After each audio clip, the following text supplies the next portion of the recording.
शुरू करते हैं। दो चर वाले रैखिक समीकरण युग्म प्रश्नावली 3.1। 8 प्रश्न हम लोगों ने सीखे थे।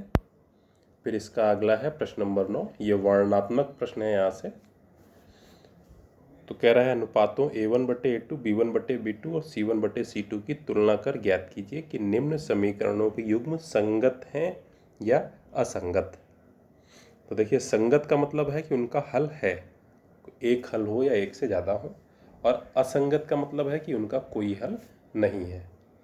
जब कोई हल नहीं है तो असंगत का मतलब यहाँ पर हुआ कि रेखाएं समांतर हैं, एक दूसरे से दूर दूर हैं। तो यहाँ पर हमें वही देखना है। फिर से हम एक क्विक रिवीजन करते हैं। A1/A2 B1/B2 और C1/C2। अगर ये बराबर नहीं है तो इसका मतलब एक हल है, प्रतिच्छेदी रेखाएं हैं। A1/A2 B1/B2 बराबर है और C1/C2 के भी बराबर है, तो इसका मतलब ये रेखाएं समपाती हैं और अनेक हल हैं, इनफाइनाइट। और A1/A2 B1/B2 बराबर है और C1/C2 के बराबर नहीं है, तो इसका मतलब ये रेखाएं समांतर हैं और अलग अलग हैं, तो इनका कोई हल नहीं है, शून्य हल। तो पहली कंडीशन जो है वो संगत हो जाएगी। दूसरी जो कंडीशन है ये भी संगत होगी। तीसरी जो कंडीशन है ये हमारी यहाँ पर असंगत हो जाएगी। बस हमें गुणांक दिए हैं, समीकरण सब लिखे हुए हैं, तुलना करके देखना है। तो पहले वाले में देखिए, हम x का गुणांक 4 है और इधर x का गुणांक -8 है, तो 4/-8।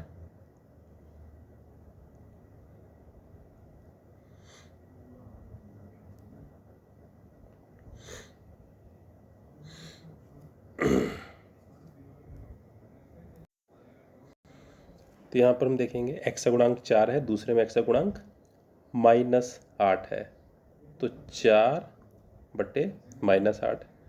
फिर y का गुणांक -1 है और यहाँ पर 2 है, तो -1/2। और अचर पद जो है इसमें बराबर 2 है, इसमें +4 है, तो +4 बराबर के आगे जाएगा तो -4 हो जाएगा, तो 2/-4। इनको हम हल करें, 2 कम 2 दूनी 4, तो -1/2 आ गया। ये भी -1/2 है, यहाँ पर 4 कम 4 4 दूनी 8, -1/2, यानी तीनों ही बराबर। जब तीनों ही बराबर हैं तो इसके अनेक हल होंगे, और ये हमारा कंडीशन आ गई यहाँ पर संगत। अब हम यहाँ पर दूसरा देखें, तो x का गुणांक 6 और यहाँ पर 7, तो 6/7।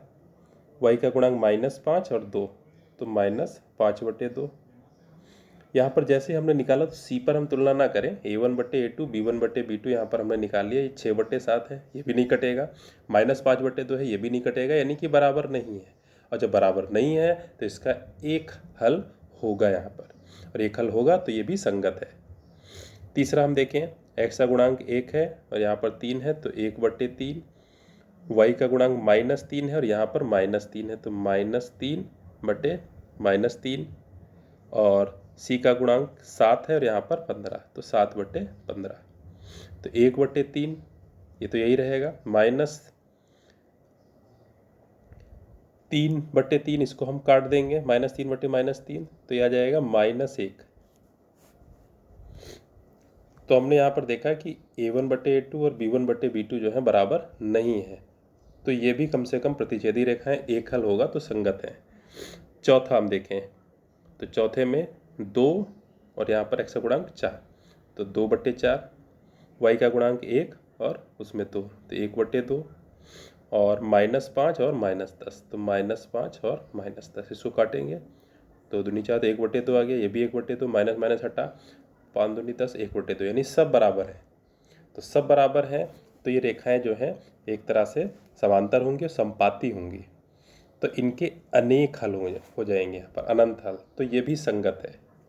लास्ट वाला देखें, x का गुणांक 1 है और उसमें x का गुणांक 6, y का गुणांक 1 है, इसमें y का गुणांक 6, 5 और 12। तो यहाँ पर देखें, A1/A2 B1/B2 तो बराबर है, लेकिन C1/C2 के बराबर नहीं है, यानी रेखाएं समांतर और एक दूसरे से अलग अलग हैं। तो यहाँ पर अलग अलग रेखाएं हैं, कोई हल नहीं होगा, और यही यहाँ पर हमारा असंगत हो जाएगा। तो ये जो सवाल दिए हुए हैं इसमें शुरू के 4 जो हैं ये संगत हैं और लास्ट वाला जो है ये असंगत है। तो इसको हम चर्चा करेंगे लगातार, और जितनी बार हम इसको दोहराएंगे उतनी बार हमें जो है ये याद हो जाएगा। फिर इसका अगला प्रश्न,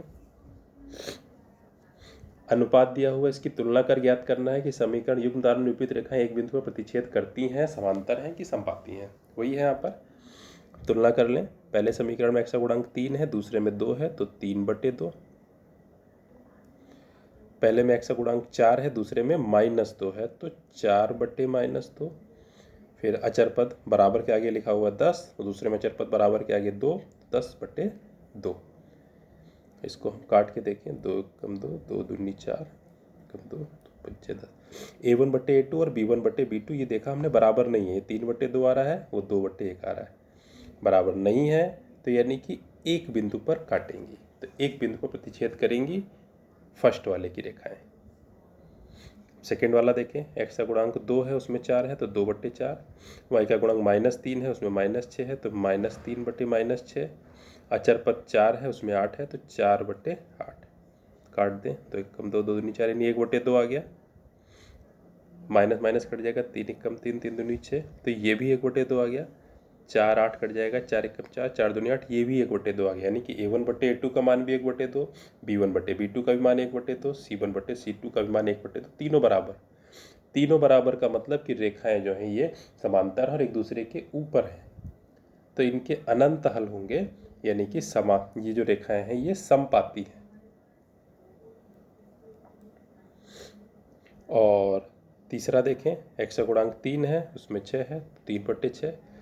y का गुणांक -5 है, उसमें -10, तो -5/-10। 4 है और 12 है, तो 4/12। काट दें, 3 कम 3, 3 दूनी 6, 5 1 कम 5, 5 दूनी 10, ये भी 1/2 आ गया। 4 1 कम 4, 4 3 12, ये 1/3 आया। A1/A2 B1/B2 बराबर है, लेकिन C1/C2 के बराबर नहीं है। 1/2 1/2 और 1/3। तो इसका मतलब क्या हुआ, रेखाएं समांतर और एक दूसरे से अलग अलग हैं, तो ये समांतर रेखाएं समांतर हैं, तो इनका कोई हल नहीं होगा। तो यहाँ पर यही पूछ रहा था। शाहिद अपनी पुत्री से कहता है, 7 वर्ष पूर्व तुमसे 7 गुनी आयु का था, अब से 3 वर्ष बाद तुमसे 3 गुनी आयु का रह जाऊंगा, इस स्थिति के लिए समीकरण बनाइए। तो यहाँ पर ध्यान देने की बात है कि ये वर्णनात्मक प्रश्न है, और यहाँ पर कह रहा है कि केवल समीकरण बनाइए, हल नहीं करना है। तो यहाँ पर हम मान लेंगे, जब समीकरण बनाते हैं तो आप लोगों को पता होगा, माना अब शाहिद और पुत्री 2 हैं, तो दोनों की हम आयु मान लेंगे कि जो शाहिद है, शाहिद की आयु x वर्ष हो गई, तथा पुत्री की आयु, ये हमने माना y वर्ष हो गई। अब हम इनको ध्यान से पढ़ेंगे, समीकरण क्या कह रहा है। अब जैसे ही समीकरण बना तो हमारे दिमाग में होना चाहिए कि शाहिद की आयु x वर्ष है। शाहिद कौन है यहाँ पर, पिता। तो हमारे दिमाग में तुरंत चला जाएगा कि x और y में कौन ज़्यादा होगा, x, और हमेशा ज़्यादा रहेगा x। अब क्या कह रहा है, 7 वर्ष पूर्व, तो 7 वर्ष पहले क्या हो जाएगा,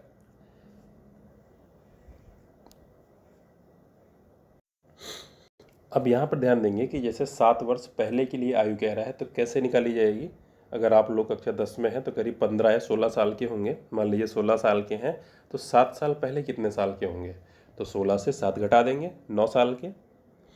तो जब अपने से कंपेयर करा, यानी कि यहाँ पर भी हमें 7 घटाना है, तो 7 वर्ष पूर्व, तो शाहिद की जो वर्तमान आयु है, इस समय की आयु हमने x मानी, तो 7 साल पहले आयु कितनी होगी, x - 7, और पुत्री की आयु 7 साल पहले कितनी होगी, y - 7। तो क्या कह रहा है, 7 वर्ष पूर्व में तुमसे 7 गुनी आयु का था। 7 गुनी आयु का कौन था, पिता की आयु हमेशा ज़्यादा है, तो पिता जो है अपनी पुत्री की आयु का 7 गुना कर दो, यानी कि जो पुत्री की आयु थी y - 7, इसको अगर हम 7 से गुणा कर दें तो ये पिता की आयु के बराबर पहुँचेगी। तो यहाँ पर हम गुणा कर दें, x - 7 बराबर इधर गुणा करेंगे 7y माइनस 49,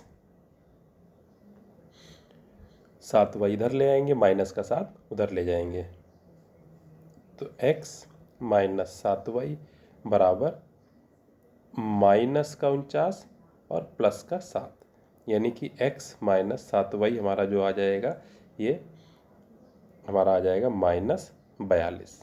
ये एक समीकरण बना।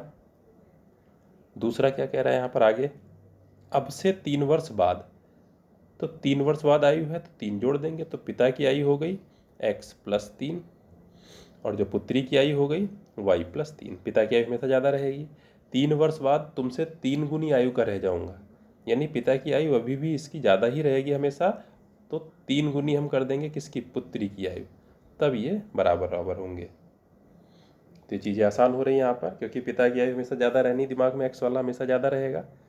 अब इसको भी गुणा कर देंगे, तो x प्लस 3 बराबर 3y प्लस 9, 3y इधर ले आएंगे तो x माइनस 3y बराबर 3 उधर चला जाएगा, 9 माइनस 3, तो समीकरण बन जाएगा x माइनस 3y बराबर 6। तो x माइनस 3y बराबर, यहाँ पर हमारा समीकरण बन गया ये 6। तो ये हमारे यहाँ पर समीकरण बन गए। तो ये ध्यान देंगे, इसमें हमें फालतू का समय नहीं लगाना है। ये हमारा समीकरण हो गया यहाँ पर, और बस समीकरण बनाने को कह रहा था। फिर अगला हम देखेंगे,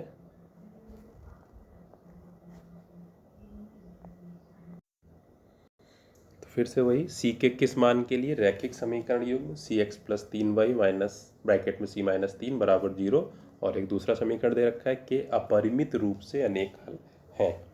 अभी हमने जैसे इस प्रश्न को पढ़ेंगे, तो प्रश्न को पढ़ के पहले हमने समीकरण नहीं पढ़ा, तो पहले हमारे दिमाग में क्या जाना चाहिए जब हम इसको, अगर हमें सही से लगाना है अपरिमित रूप से अनेक हल, तो हमारे दिमाग में तुरंत जाना चाहिए कि जो प्रश्न है ये 2 चर वाले रैखिक समीकरण युग्म का है। उस रैखिक समीकरण के युग्म में जब 2 रेखाएं होती हैं तो 3 कंडीशन होती हैं। यहाँ पर अपरिमित रूप से अनेक हल हैं, यानी कि रेखाएं समपाती होंगी, एक दूसरे के ऊपर होंगी, समांतर होंगी, और उसकी कंडीशन क्या है कि a1/a2 बराबर b1/b2 बराबर c1/c2, तीनों ही गुणांक बराबर होंगे। तो जैसे ये प्रश्न पढ़ा हमारे दिमाग में तुरंत चला गया कि बराबर होंगे। अब हम यहाँ पर आते हैं कि अब हम इनके गुणांक लिख लें। तो गुणांक लिखने का बहुत आसान तरीका क्या बताया, समीकरण हम इस तरह से लिखें कि ठीक एक दूसरे के ऊपर नीचे हो, cx plus 3y minus bracket में c माइनस 3 बराबर 0। दूसरा समीकरण क्या है, 12x plus cy minus c बराबर 0। अपरिमित रूप से अनेक हल है, सूत्र को हम पहले ही सोच चुके हैं कि a1/a2 बराबर b1/b2 बराबर c1/c2। तो यहाँ पर हम तुलना कर लें, x का गुणांक c है, इसमें 12 है, तो c/12 बराबर, इसमें 3 है, इसमें c है, 3/c बराबर, इसमें माइनस और c माइनस 3 है,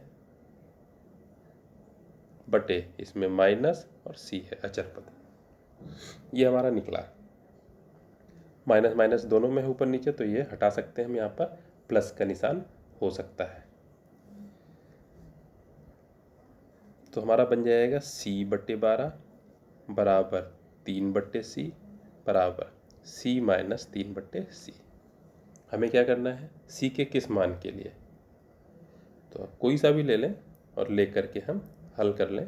वैसे तो देखने में आ रहा है, अब यहाँ पर थोड़ी सी ट्रिक हो जाती है, अगर हम पहला दूसरा लेते हैं तब भी हल हो जाएगा, हल तो सबसे हो जाएगा, लेकिन अगर हम यहाँ पर हम आखिरी वाले 2 ले लेते हैं ये, तो इनको जब हम बराबर बराबर लेंगे तो दोनों को बराबर बराबर लिखा, 3/c बराबर c माइनस 3/c। यहाँ बटे में c है तो c और c कट गए, तो आ जाएगा 3 बराबर c माइनस 3, माइनस 3 इधर जाके जुड़ जाएगा, तो 3 प्लस 3 बराबर c, तो यानी कि 6 बराबर c। तो c का मान 6 आ गया हमारा, तो c का मान हमारा यहाँ पर 6 आ जाएगा। और ठीक है, अगर हम पहले दूसरे से लगाएंगे इनसे, तो यहाँ पर हम देखें c और c की गुणा होगी, तो c² बराबर 36, तो c बराबर 36 का वर्गमूल प्लस माइनस 6 आएगा।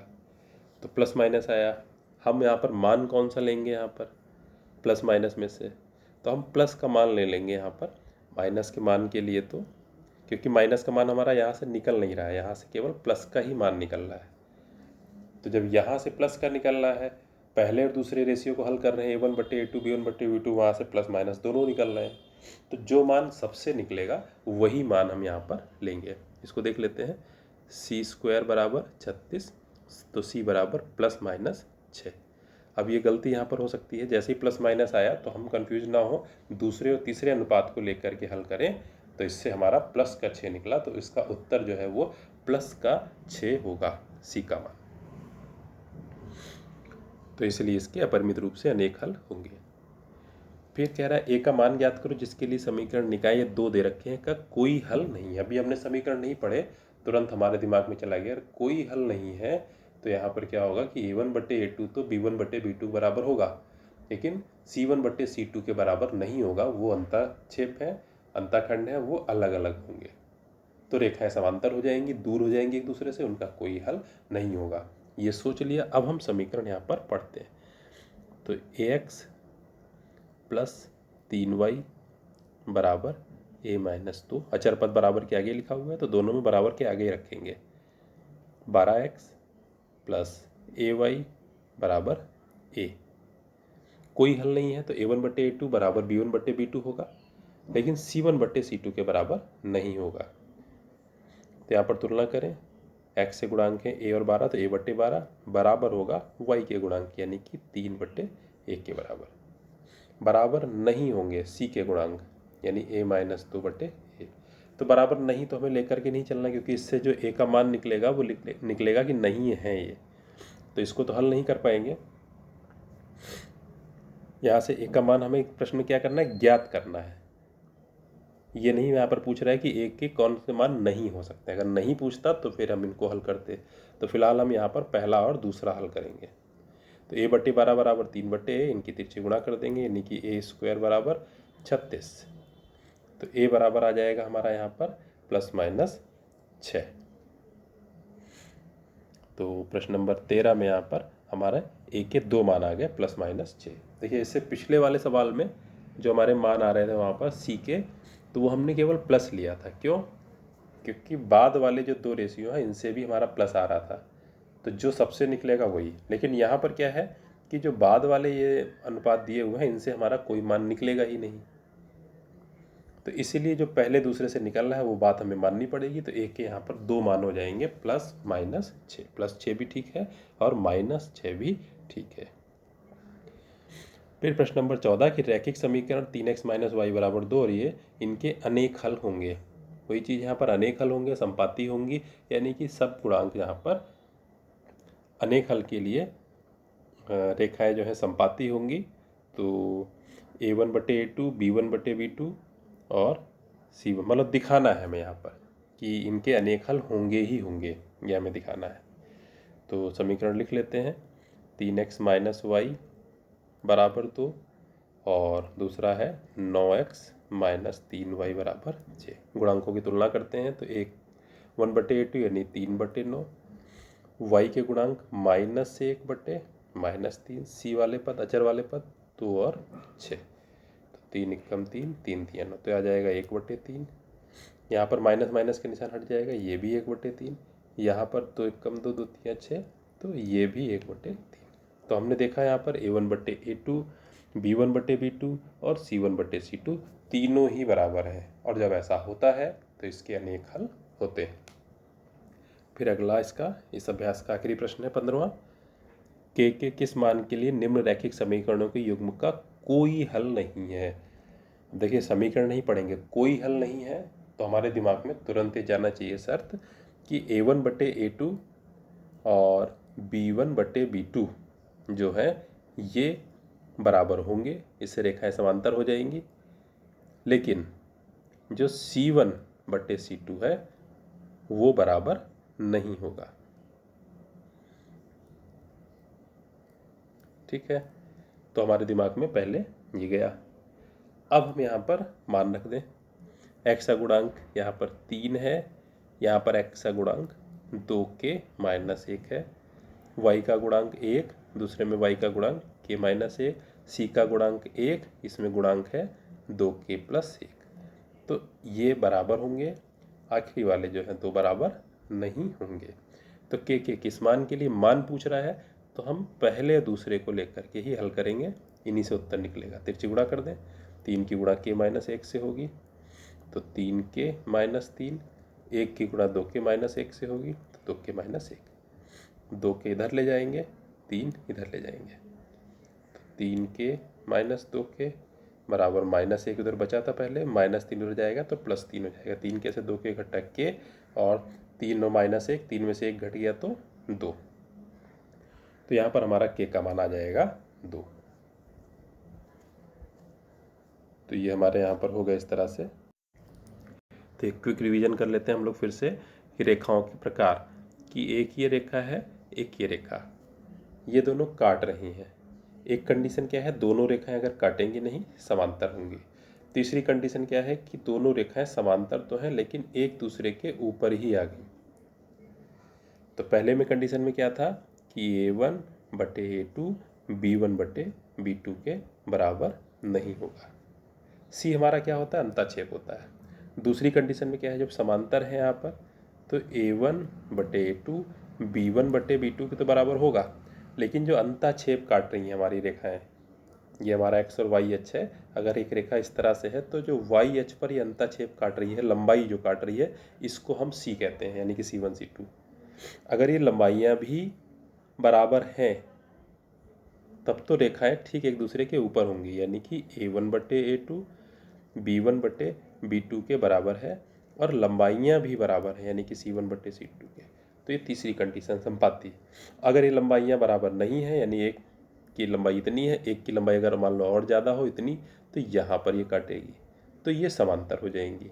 तो यानी कि उसमें C1/C2 जो है वो बराबर नहीं होगा। तो इसमें हमारा C1/C2 जो है बराबर नहीं होगा, तब ये रेखाएं जो है हमारी यहाँ पर संपाती होंगी, यानी कि एक दूसरे से समांतर होंगी और अलग अलग होंगी यहाँ पर। थर्ड वाले में संपाती है। तो पहले वाले में एक हल, दूसरे वाले में शून्य हल, तीसरे वाले में अनंत हल। पहला वाले में जब हल है तो इसको हम कहते हैं संगत, लास्ट वाला अनंत हल है तो इसको हम कहेंगे संगत युग्म, और बीच वाले में कोई हल नहीं है तो इसको हम बोलेंगे असंगत। तो ये है इस तरह से, इसको ध्यान रखेंगे। इसी पर पूरे प्रश्न होगा। फिर हम लोग मिलेंगे अगली प्रश्नावली में।